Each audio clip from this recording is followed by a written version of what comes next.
Everyone welcome back to my channel, welcome to new blog. তোমাদের diary চ্যানেলের নতুন একটা ব্লগে তোমাদের অনেক অনেক ওয়েলকাম। এখন বাজে প্রায় 1:45 আর আমরা সবাই উঠেছি প্রায় সকাল 6টার সময়। তো উঠে স্নান দান করে ফ্রেশ হয়ে একদম রেডি হয়ে নিয়েছি, দেখতেই পাচ্ছ আমি রেডি হয়ে গেছি, সবাই রেডি হয়ে গেছে। তো এখন বেরোবো সাইট সিনের জন্য।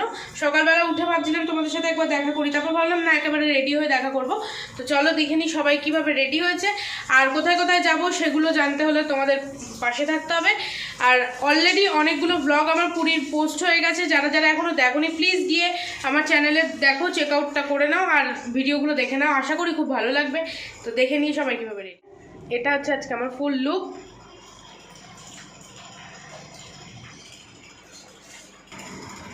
এই যে মামুনি, ওই যে আমার মা, একটু হাসো। আর রুম টুম আমাদের পুরো ক্লিন হয়ে গেছে কারণ তাড়াতাড়ি করিয়ে নিয়েছি। এই যে রুম টুম পুরো ক্লিয়ার হয়ে গেছে, বাথরুম ক্লিন হয়ে গেছে, আমরা এক্ষুনি বেরোবো তাই জন্য। তো চলো, চলছে চা, এখানে এখনো চা আসেনি আর আমি খাচ্ছি বারবন বিস্কুট।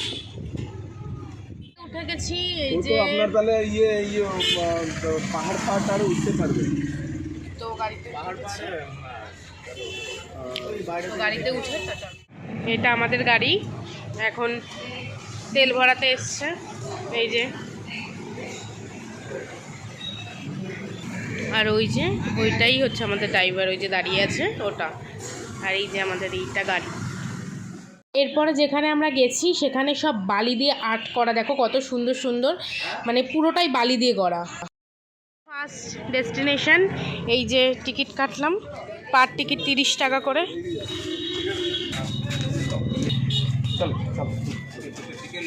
ওই তো দুটো দিল,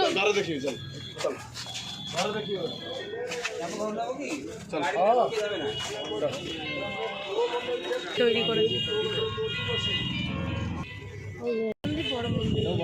কি দারুণ আর্ট। এই যে কোণারক মন্দির,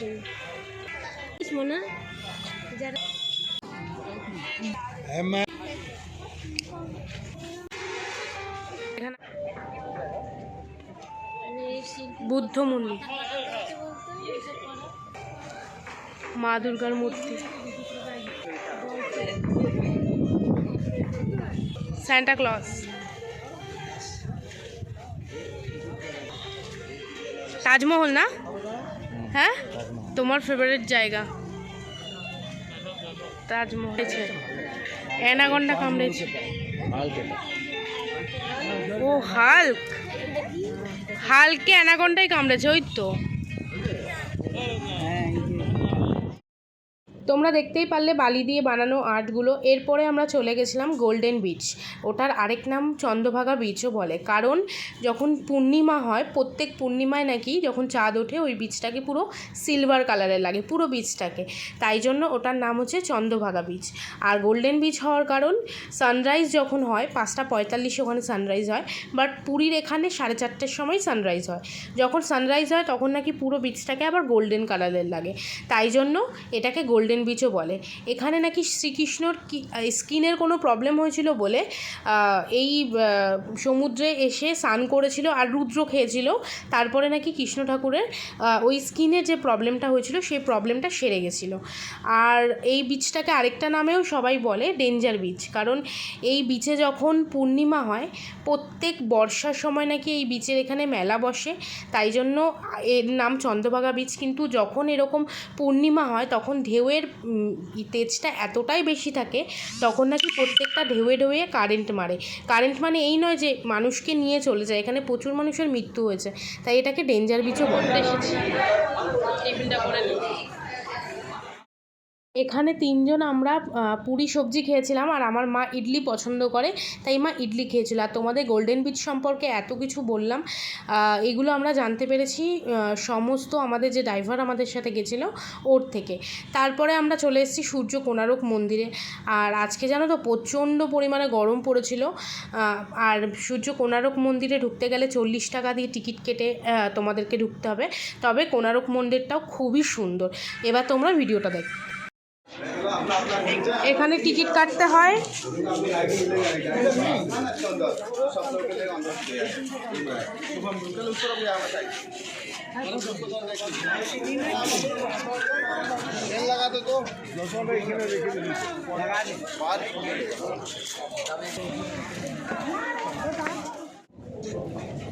सीधा पीछे से नहीं उड़ा।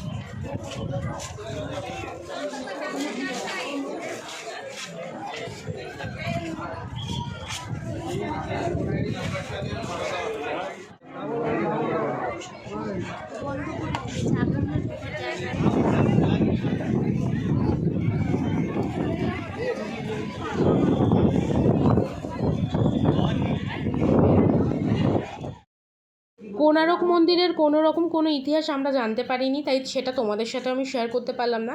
কিন্তু না, কেমন যেন একটু রথের মতো লাগলো, পুরোটা দেখতেও পাবে, তবে শিওর নই আমি। এটা অ্যাকচুয়ালি একটা রথ, এই যে দুটো ঘোড়া আর এই যে রথের চাকা, এই যে রথ, এটা একটা, এই যে ঘোড়াগুলো, এটা তো ভেঙে গেছে, ধ্বংসপ্রাপ্ত প্রায়। এই যে রথের চাকাগুলো, এই দেখো আরো চাকা, এই একটা, ওই একটা,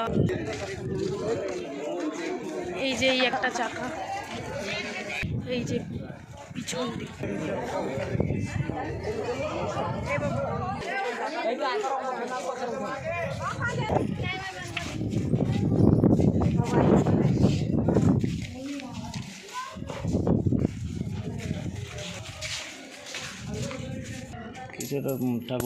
এটাই মন্দির, মানে ওই বড় মন্দিরে তো ঢুকতে পারে না, এটাই ছোট একটা মন্দির।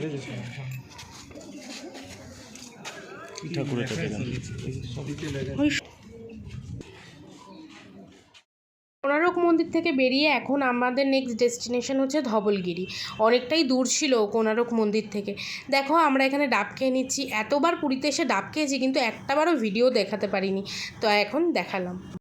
ধবলগিরি যাওয়ার কিছুটা আগেই অশোক স্তম্ভ পড়ে, আর এই অশোক স্তম্ভর আগের থেকেই কলিঙ্গ যুদ্ধ শুরু হয়েছিল। ওখান থেকে করতে করতেই সম্রাট অশোক, এই যে আমরা এখন যে উপরে যাচ্ছি, যে পাহাড়, কিছুটা পাহাড়, এরকম ঢালা পাহাড় থেকে আমরা উপরে গেছি, ওইখানে সম্রাট অশোক শাসন চালাতো। মানে কলিঙ্গ যুদ্ধের সময় এমন হয়েছিল, আমি কিছুক্ষণ পর তোমাদের একটা নদী দেখাবো, মানে ওখানে এখন আর নদী নেই, জাস্ট ওই জায়গাটা রয়ে গেছে, তো আমি তোমাদেরকে সেটাই দেখাবো। ওখান থেকে কলিঙ্গ যুদ্ধ যখন হয়েছিল, এত মানুষের মৃত্যু হয়েছিল বা মানুষকে কেটে কেটে ফেলিয়েছিল, ওখান থেকে পুরো রক্তের একটা মানে নদী বয়ে গেছিলো, পুরো মানে ওটা নদী ছিল কিন্তু এত মানুষকে হত্যা করা হয়েছিল যে কারণে পুরো ওখান থেকে রক্ত বয়েছিল। এই যে আমি চলেও এসেছি, ইভেন তোমাদেরকে দেখো আঙ্গুল দিয়েও আমি দেখিয়ে দেবো জায়গাটা, যে ওই জায়গাটা থেকেই রক্ত। আর এই যে জায়গাটা যেখানে আমরা ঘুরে দেখাচ্ছি, এখান থেকেই সম্রাট অশোক, এই যে জিনিসটা আমি দেখাচ্ছি, এইখান থেকেই পুরো রক্ত বয়ে গেছিলো। আর এখান থেকে সম্রাট অশোক তার শাসন চালাতো, তার থেকে কিছুটা দূরে গেলেই একটা শিব মন্দির রয়েছে। মানে শিব মন্দিরটা ভিডিও করতে দেয়নি, তবুও যতটুকু পেরেছি আমি তোমাদের জন্য লুকিয়ে লুকিয়ে করেছি। তাছাড়াও আমি আরেকটা কথা বলে নিই, আমি যতটুকু শুনতে পেয়েছি ততটুকুই তোমাদের সাথে শেয়ার করেছি। জানি না এটা একদম সঠিক কিনা, হিস্ট্রিতে হয়তো অন্য কিছু থাকতে পারে, আমি ভুল জেনেছি, তাতে কেউ কিছু আবার মনে করো না যে আমি ভুলভাল বলছি। আমি যতটুকু শুনলাম আমি ততটুকুই তোমাদের সাথে শেয়ার করছি, জাস্ট আর কিছুই না। আমি তো ইতিহাস সেভাবে জানতে পারি না, মানে জানি না, তাই জন্য। দেখো আমি বললাম না, ওখান থেকে কিছুটা দূরেই একটা শিব মন্দির রয়েছে, এই যে এটাই সেই মন্দির। এখানে নানান রকম পাথরের গায়ে, আমি বলতেও পারবো না কি ঠাকুর, বাট এখানে নানান রকম ঠাকুর খোদাই করা। আর এই যে শিব ঠাকুরটা ভিতরে অনেকেই পুজো দিচ্ছে, কিন্তু এটার ক্যামেরা করা বারণ, তাও আমি তোমাদের জন্য লুকিয়ে লুকিয়ে ক্যামেরা করেছি। দেখো এই মন্দির থেকে বেরিয়ে চারপাশের ভিউটা কত সুন্দর, মানে এটা কিন্তু অ্যাকচুয়ালি পাহাড়ের অনেকটাই উপরে। এই দেখো এখানে গণেশ ঠাকুরও খোদাই করা, মানে মন্দিরের ঠিক চারটে দেয়ালে চার রকম ঠাকুর খোদাই করা। তারপরে ওখান থেকে বেরিয়ে আমরা একটু ফল খেয়ে নিলাম। ওখান থেকে আমরা চলে গেলাম সোজা লিঙ্গরাজ মন্দিরে, যেটা হচ্ছে মহাদেবের মন্দির, প্রভু লিঙ্গরাজের মন্দির। ওখানে কোনো ভিডিও করা অ্যালাউ নেই, তাই করতে পারিনি। তারপরে দুপুরের খাবার আমার বর খেয়েছিল, আমরা কেউ খাইনি। তারপরে ওখান থেকে সিধা গাড়িতে উঠে আমরা আইসক্রিম খেতে খেতে একদম বাড়িতে চলে আসলাম। তো আজকের ভিডিওটা আমি এখানেই এন্ড করলাম। ভালো লাগলে লাইক কমেন্ট শেয়ার করতে ভুলো না। টাটা।